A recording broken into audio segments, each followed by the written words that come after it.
Bismillahirrahmanirrahim. Assalamualaikum warahmatullahi wabarakatuh. Selamat siang kepada mahasiswa Stika Siatsi yang sedang melakukan pembelajaran jarak jauh. Pada kesempatan kali ini kita akan mempelajari mata kuliah biostatistika, di mana hari ini adalah pertemuan ketiga dengan saya. Nah, pada hari ini yang akan kita bahas adalah tentang ukuran statistika. Jika sebelumnya di minggu lalu kita telah membahas atau mempelajari tentang bagaimana cara mengolah data, bagaimana cara mengumpulkan data, dan bagaimana cara penyajiannya, bentuk-bentuk penyajiannya, pada kali ini kita akan mempelajari sajian data dalam bentuk tabel distribusi frekuensi dan ukuran-ukuran pemusatan lainnya. Oke. Nah, ukuran statistika, dalam statistika ini terdapat 3 macam ukuran jika dilihat dari pola sebaran datanya, yakni yang pertama adalah ukuran pemusatan.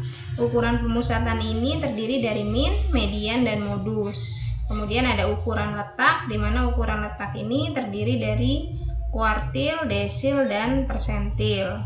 Dan yang terakhir adalah ukuran penyebaran, di mana ukuran penyebaran ini terdiri dari rentang, varians, dan simpangan baku. Nah, ukuran pemusatan ini ada min, median, modus ya. Kalau min itu adalah rata-rata atau rata dari sekumpulan data. Jadi rata-rata ini didefinisikan sebagai hasil bagi jumlah nilai data dengan banyaknya data pada suatu kelompok data yang kita hitung atau kita teliti. Kemudian median, ada median. Median ini disebut juga nilai tengah atau ME. Median ini adalah nilai tengah dari kumpulan data yang telah diurutkan, disortir ya, disusun dari data terkecil sampai yang terbesar, baru bisa kita lihat mediannya. Kalau belum disusun datanya, maka median akan memiliki nilai yang berbeda. Jadi sebelum kita menentukan median, kita harus menyusunnya terlebih dahulu dari data yang paling kecil hingga data yang paling besar. Kemudian modus. Modus ini adalah data yang sering muncul atau nilai yang sering muncul ya. Jadi nilai data yang frekuensinya paling besar kalau dalam data berkelompok itu bisa disebut sebagai modus. Kalau median biasanya hanya ada satu di setiap kelompok data. Tidak demikian dengan modus. Nah, kalau modus ya bisa terdiri dari lebih dari satu data ya. Bisa 2, 3 tergantung dengan kelompok data yang sedang dihitung. Sama halnya dengan median, modus, untuk mencari modus kita harus menyusun datanya terlebih dahulu ya. Data yang belum dikelompokkan bisa memiliki 1 modus, 2 modus, atau mungkin tidak mempunyai modus, bisa saja ya. Data yang memiliki 1 modus ini namanya monomodus, sedangkan data yang memiliki 2 modus disebut bimodus. Kemudian penyusunan datanya menurut urutannya memang menolong sekali dalam menentukan modus. Yang seperti tadi saya jelaskan bahwa untuk menentukan median, modus itu harus dilakukan penyusunan data terlebih dahulu dari yang terkecil hingga yang terbesar. Nah, kemudian ukuran letak. Ukuran letak itu ada kuartil. Apa itu kuartil? Kuartil adalah nilai yang membagi data yang telah tersortir menjadi 2 bagian yang sama ya. Kalau desil, nilai yang membagi gugus data yang tersortir menjadi 10 bagian yang sama, dan persentil adalah nilai yang membagi gugus data yang tersortir menjadi 100 bagian yang sama besar. Kemudian ukuran penyebaran ada jangkauan atau range ya. Untuk mencari jangkauan atau range ini kita bisa menyusun data. Setelah kita menyusun data, maka kita akan mendapatkan nilai terkecil dan terbesar. Rumus untuk mencari jangkauan adalah selisih antara nilai terbesar dan nilai terkecil. Jadi rumusnya adalah X maksimal atau nilai maksimal dikurangi dengan nilai minimal. Kemudian simpangan rata-rata atau SR merupakan simpangan rata-rata dari sekumpulan data yang selisihnya mutlak dari reratanya. Kemudian ada standar deviasi atau simpangan baku dan varians. Jika standar deviasi adalah simpangan baku, maka standar deviasi kuadrat adalah varians. Kemudian, ini mari kita perhatikan bagaimana cara membuat tabel distribusi frekuensi, ya. Tabel distribusi frekuensi ini memiliki beberapa langkah atau beberapa cara untuk sampai jadi pada tahapan tabulasi atau pembuatan tabelnya. Mohon disimak. Jadi distribusi frekuensi ada data tunggal, ada juga data berkelompok. Oke, untuk contoh di slide ini adalah data tunggal, di mana data tunggal itu biasanya nilainya atau bilangannya masih relatif kecil, ya, angka-angkanya masih kecil, belum besar. Nah, ini contohnya. Kemudian jika distribusi frekuensi data yang berkelompok, ini datanya biasanya sudah memiliki kuantitas yang besar dengan mengelompokkan ke dalam interval-interval kelas yang panjangnya sama. Coba kita perhatikan contoh data anggota suatu gimnasium berikut ini. Nah, ini adalah contoh 30 data berat badan anggota suatu gimnasium dalam satuan kilogram. Nah, tugasnya buatlah tabel distribusi frekuensi dari data di bawah ini. Jadi ini 30 orang ini ketika disuruh mengisi formulir atau diukur ternyata berat badannya, ya, ini contoh, hanya contoh. Ada yang 30, ada yang 56, sampai ada yang 80 ternyata. Nah, diperintahkan untuk membuat tabel distribusi frekuensinya. Caranya seperti apa? Yang pertama, penyajian data daftar distribusi frekuensi ini kita harus mengikuti langkah-langkah ini, ya. Yang pertama, tentukan banyak datanya. Banyak data N. Tadi ada 30, ya. Dari mana kita tahu 30? Berikut ini adalah 30 data berat badan anggota suatu gimnasium. Jadi ada 30 N-nya. N-nya ada 30. Rentangannya, rumus dari rentangan R sama dengan X max. X max itu adalah nilai maksimal dan X min itu adalah nilai minimal. Dari data tadi setelah kita susun, ternyata yang paling kecil itu adalah 30 kg dan yang paling besar itu adalah 80 kg.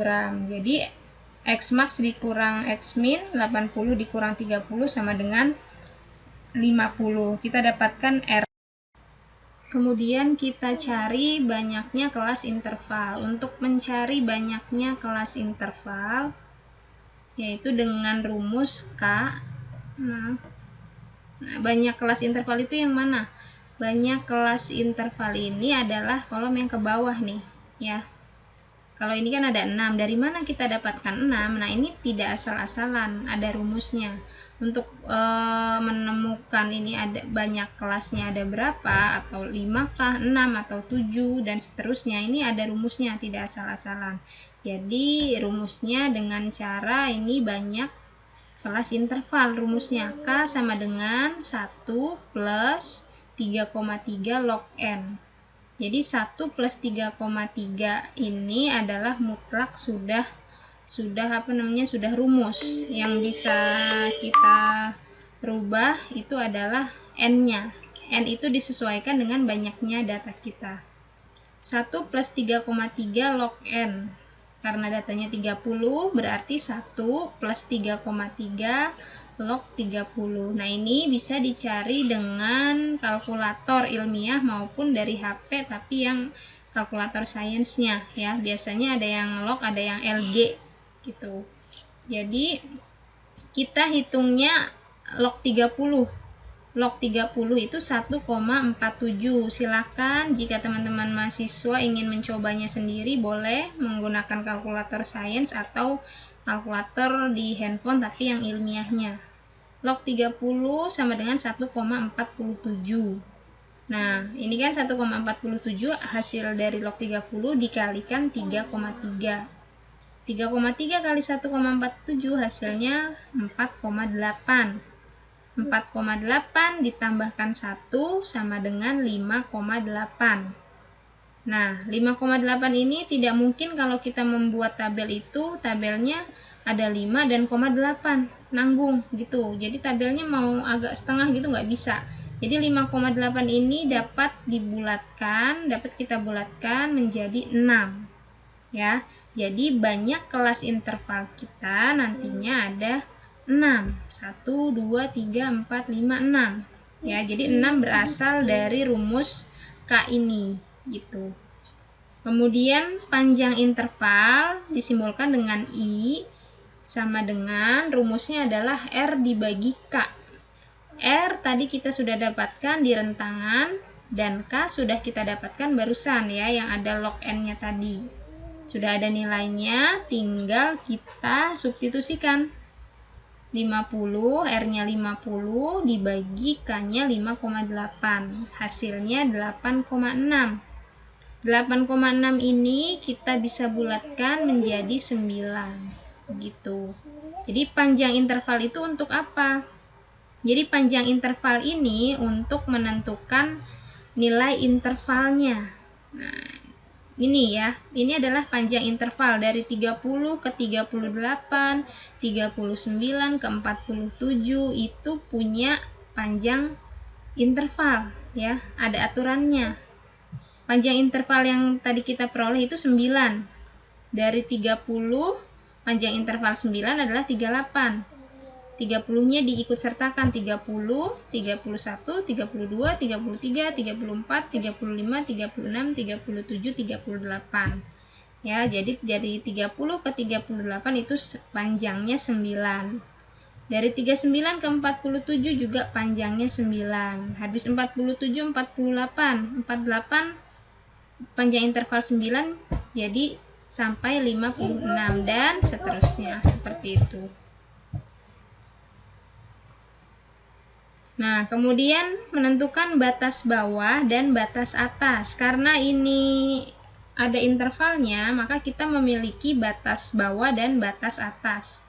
Yang perlu diingat adalah batas bawah selalu dikurangi 0,5 dan batas atas selalu ditambahkan 0,5 tiap kelas interval. Nah, ini adalah contohnya.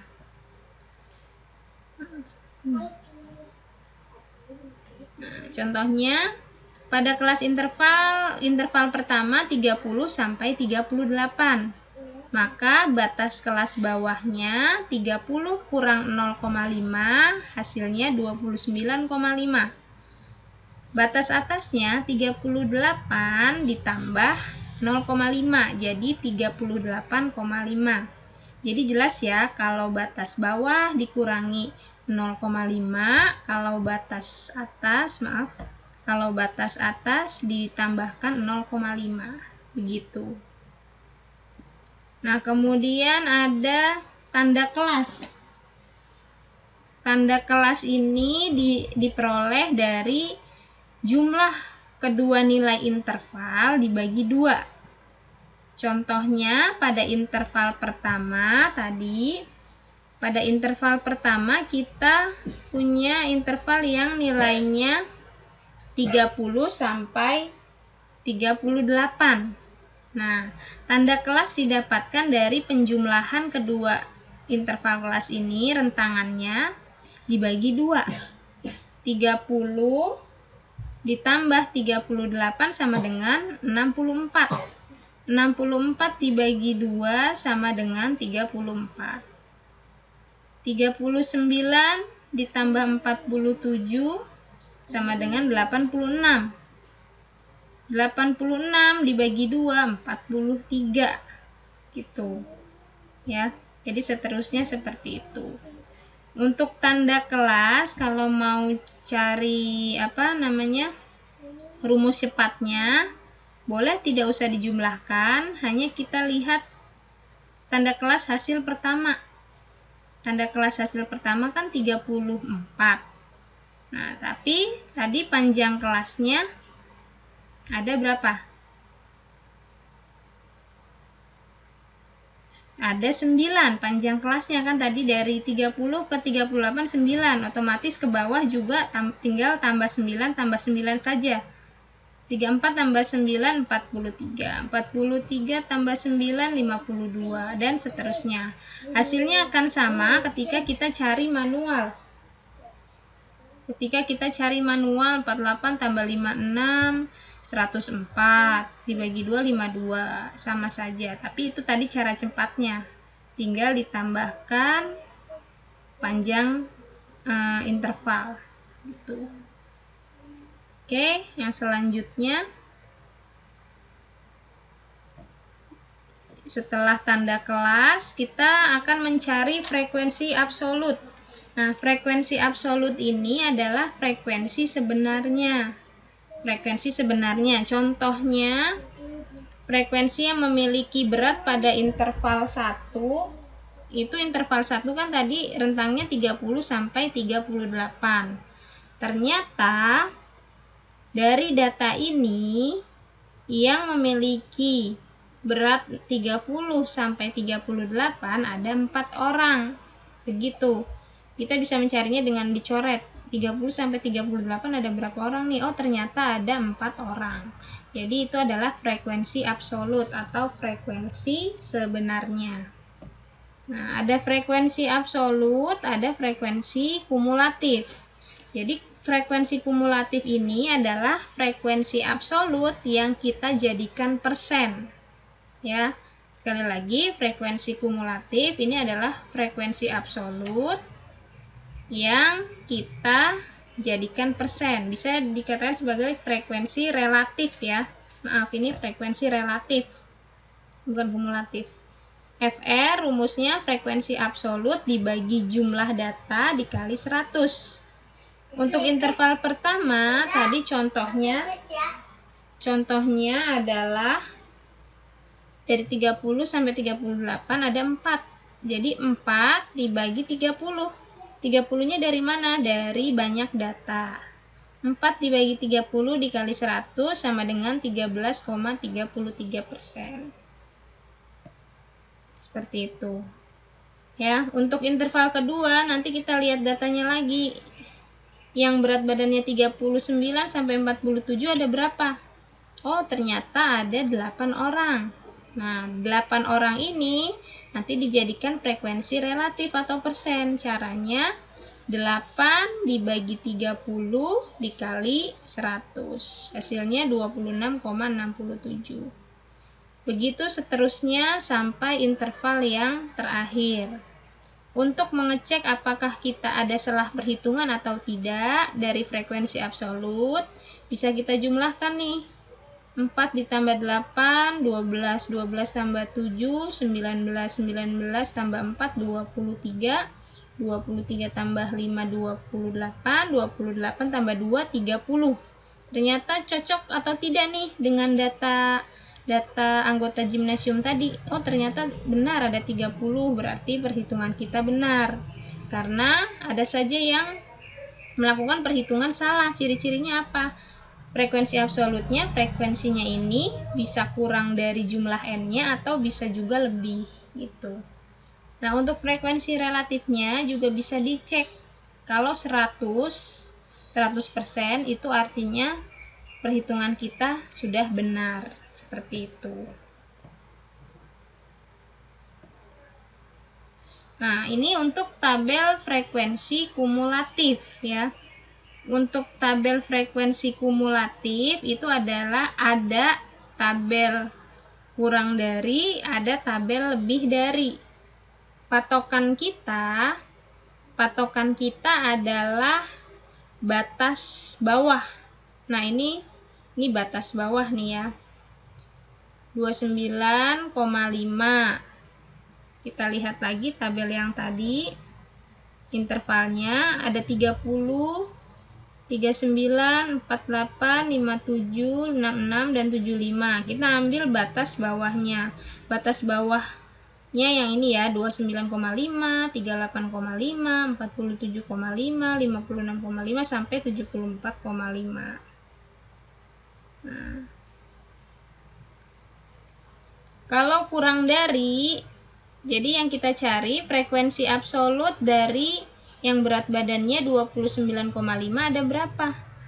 Ternyata ada 0. Kok bisa 0? Kenapa? Karena yang nilai terkecil tadi 30. Nilai terkecil saja 30, berarti kurang dari 30 0 gitu. Kemudian kita lihat yang frekuensi berat badannya 38,5 berapa? Ternyata ada 4. 13,3, dihitung relatifnya seperti itu. Kalau yang lebih dari, kita hitungnya yang lebih dari 29,5 ada berapa orang, sampai ke batas 38,5 ya. Jadi kalau udah 38,5 itu masih ikut ke 29,5 gitu ya. Kalau kita perhatikan ya, untuk frekuensi kumulatif kurang dari atas itu 0 sampai ke bawah 30 ya, ada frekuensinya.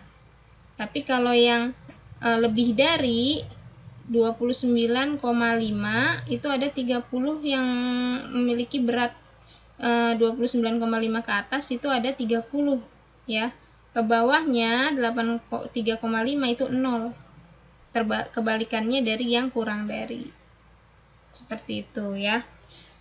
Sebenarnya yang dipakai itu adalah yang ini tadi ya, cukup ya, absolut dan relatif ya. Kemudian kita masukkan ke tabel distribusi frekuensi. Nanti jadi tabel distribusi frekuensi ini kita hanya cukup menuliskan interval kelas dan frekuensinya. Interval kelas 30 sampai 38 ada berapa absolutnya, relatifnya ada berapa. Cukup seperti ini. Nah, kalau yang tabel seperti ini untuk apa kita gunakan? Untuk membuat grafik. Untuk data berkelompok yang memiliki interval kelas, kita kan harus tahu nilai tengahnya. Nah, nilai tengahnya itu ini, nilai tengah sama dengan tanda kelas ya.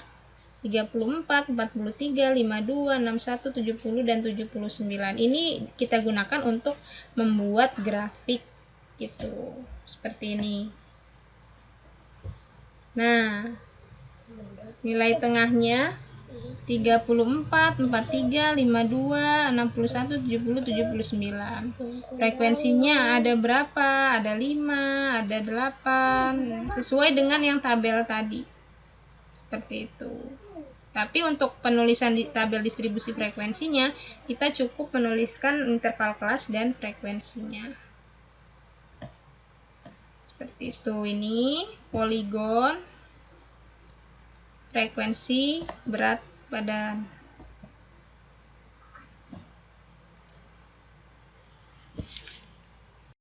Oke, yang selanjutnya adalah ukuran pemusatan. Ukuran pemusatan tadi terdiri dari min, median, dan modus. Min itu adalah rata-rata ya, rata-rata. Kita lihat contoh dari min. Min atau rata-rata. Min ini diterapkan dengan tujuan untuk menentukan angka atau nilai rata-rata, dan secara aritmatik ditentukan dengan cara menjumlahkan seluruh datanya dibagi jumlah data. Contohnya ketika kita bagi rapot dulu kan waktu sekolah itu kan ada nilai rata-rata, nilai matematika kamu di atas rata-rata. nilai matematikamu di bawah rata-rata. Jadi rata-rata itu didapatkan dari mana?